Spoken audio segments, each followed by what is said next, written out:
Huwag kang magmamahal ng pangit. Hindi porket pangit, hindi ka na kayang ipagpalit. Paano kita hindi ipagpapalit? Tingin mo natutuwa ako? Ahit ka ng ahit, tapos sa iba mo pinapagamit. Tik na pag-ibig, parang kita. Huwag kang magmamahal ng pangit. Sila na nga ng laloko, sila pagalit na galit. Hindi ako manloloko. Baka yung katabi mo, ikaw ba naman, sabihan akong gwapo. Ikaw ang binibining na ninanais ko, binibining marikita. Huwag kang magmamahal ng pangit.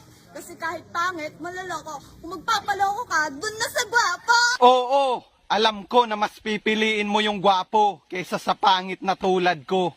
Pero kaya hindi kayo pinapahalagahan kasi hindi kayo pinaghirapan. Ang sakit-sakit pala kapag naloko ka, kaya naman sa relasyon na to ayoko. Huwag kang magmamahal ng pangit. Kasi hindi ka na kayang dalhin sa langit. Oo, hindi kita kayang dalhin sa langit.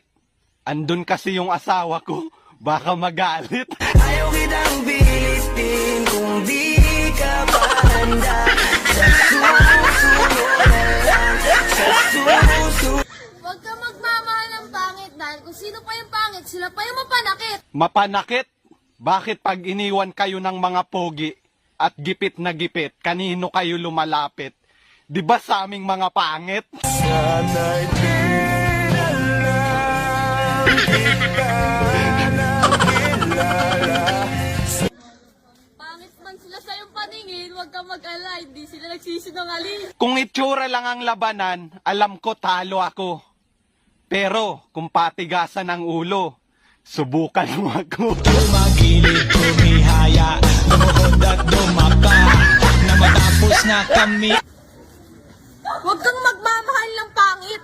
Kung sino pa yung pangit, siya pa yung hapit na hapit, kumabit. Hindi lahat ng pangit, kabit. Kaya lang naman kita pinagpalit kasi amoy kang anghit. Huwag kang magmamahal ng pangit. Sila na nga yung pangit, sila pa yung sasaktan ka ng paulit-ulit. Pasensya na kung nasaktan kita ng paulit-ulit. Hindi ka kasi pumipikit. Kaya kinurot na lang kita sa singit.